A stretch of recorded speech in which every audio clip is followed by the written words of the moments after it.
Hey guys, welcome back to my channel, and if you're new here, hi, hello. So in today's video I just thought that we could test some super cheap art supplies that I found at the pound shop.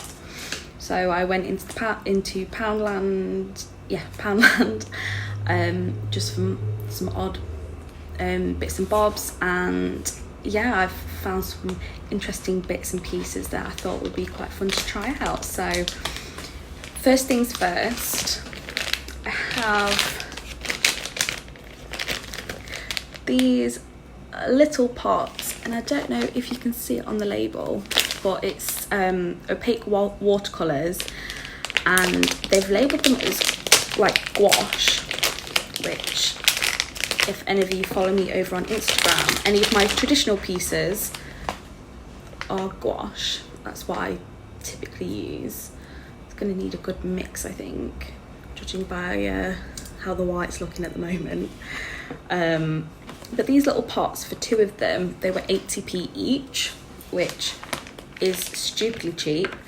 So I picked up a black and a white, a blue green, and a yellow red. Just your staple colours. I picked up a pack of 2 of their watercolour brushes. This pack was also 80p. I think everything I picked up was actually 80p each, which I can't resist a bargain, but I just thought I'd give it a try anyway. I picked up one of their mini A5 like sketchbooks. It's a value sketchbook, it says. I had a feel of the paper, and it doesn't feel too bad actually. I'm quite surprised by it.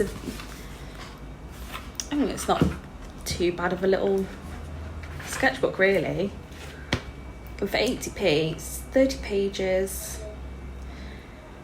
Let's see what weight it is. 75 GSM. It is slightly textured. I don't think the camera's going to pick that up. Slightly more textured than cartridge paper, so it's probably just your standard sketchbooking paper really. But I thought that would be fun to give it a go, and it's actually got a, what's it called? Like, it's just like a hard cardboard front and back, which I thought would be quite fun to decorate with some stickers. So there's that. And then I also picked up one of these, which is just a pack of 5 sheets of their A5 watercolor paper. And it is, to be honest, I didn't really read what it said. It just said that it was watercolor paper. And they did have different types actually. They had a marker paper and an acrylic paper, I think, as well. But I picked this one up.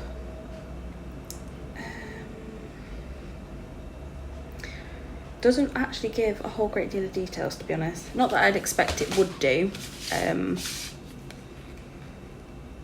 just because it's from the pound shop and it cost me 80p, but it's not super textured, so I don't know how well it's going to hold the gouache and water. It is very, very smooth, and it seems quite thin compared to usual watercolor paper, but 80p for 5 sheets, just as like a little experiment and to test out, isn't too bad. So it's not a huge amount of money wasted if it's awful. But yeah, I just thought that we could have a go, try it out and see what we think.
done some swatches using the watercolor paper and the paints, and yeah, let's have a look.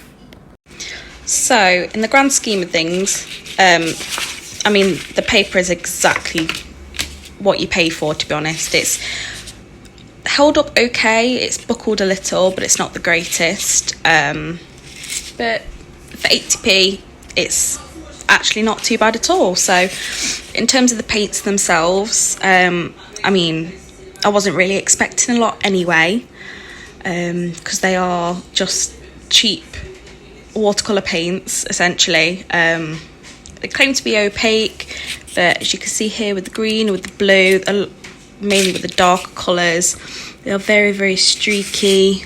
The red one actually and the yellow were probably the best ones out of all of them. The white, I think something must have been going on with it. It was a little bit lumpy and had quite a lot of chunks of white paint in it, which made it really difficult to mix. They seem to mix okay.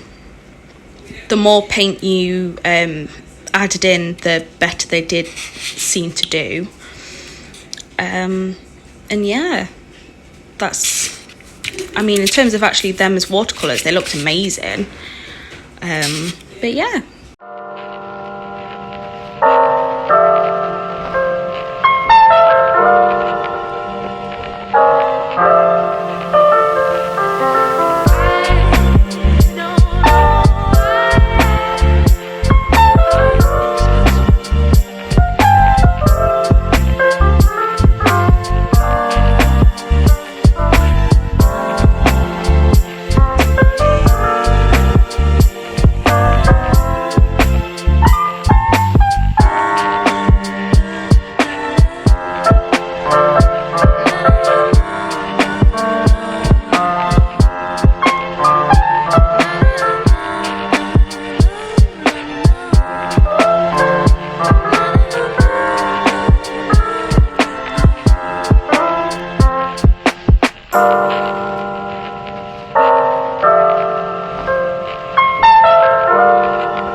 is the finished painting that I've done. I think she actually turned out very, very cute. I'm quite happy with the colours and the composition and the little sort of, I mean, it's kind of like a self-portrait really. But yeah, I think she turned out very, very cute. Let me turn the camera around just so you can see her more close up. So this is the piece more close up. I think surprisingly the 80p paints, well they're 40p each for each part, they actually turned out very, very well considering the cost. But this is my initial sketch in the 80p sketchbook, and this is the final finished piece on one of the watercolour sheets.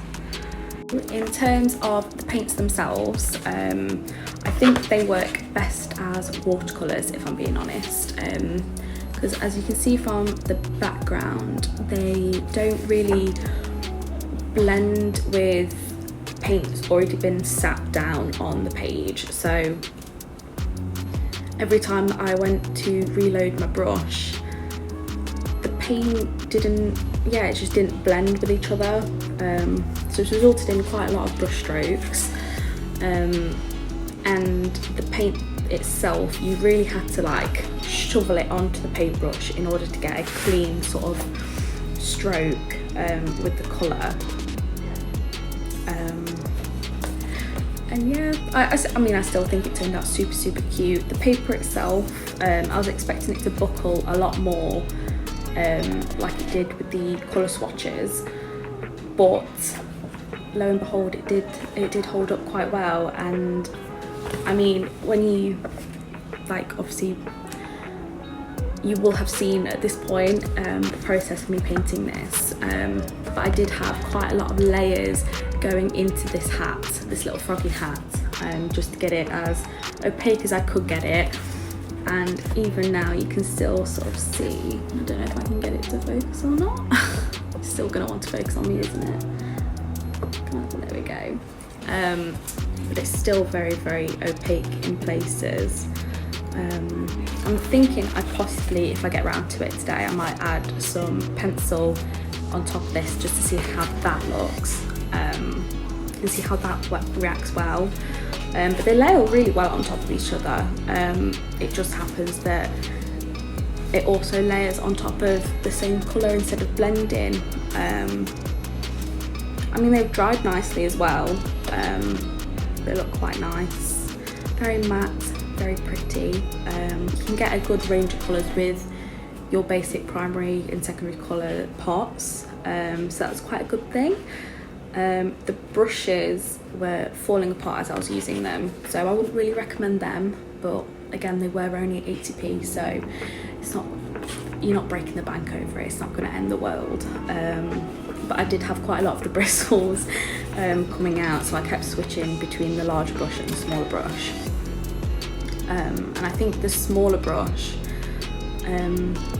was definitely a lot better than the larger round brush, just in terms of control and everything. But like I said, you really had to like scoop and shovel that paint onto the brush in order to actually lay any paint down.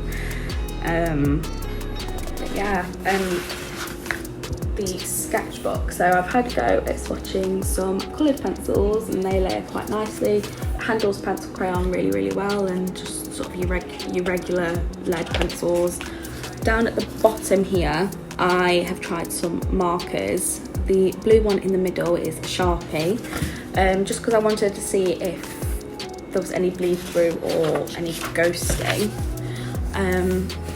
The Sharpie has bled through a little, and the other markers, you can kind of see it, it's a little bit of ghost in there, but reality is I'm not going to be using Sharpies in it. I probably will just be sticking to pencils and biros and probably some Crayolas. But yeah, so I'd probably rate Poundland's Art Supplies a solid 6 out of 10, because I do love this. But yeah. And actually, before I sort of say goodbye, one of the main pet peeves of mine is when cheap paints, specifically watercolor paints, have that really chalky texture to them after they've dried, and they sort of have that chalky residue. But these, no matter how hard, there's no dust, no chalky texture, which is more than anything is what I'm impressed with. So I possibly will use those paints again, mixed with various different paints like my Himi gouache paints and my Winsor Newton gouache, just to see if they mix with other brands, and see if I can get them to a point where they're actually usable. But for fun experiments like this, I'll probably get them out again. And they did have acrylic paint tubes and canvases and different brush packs, which I'm very, very tempted to go back and try as well, because they were very, very cheap as well, and they had some really, really nice colours. They had a very, very neon bright green, which was screaming my name.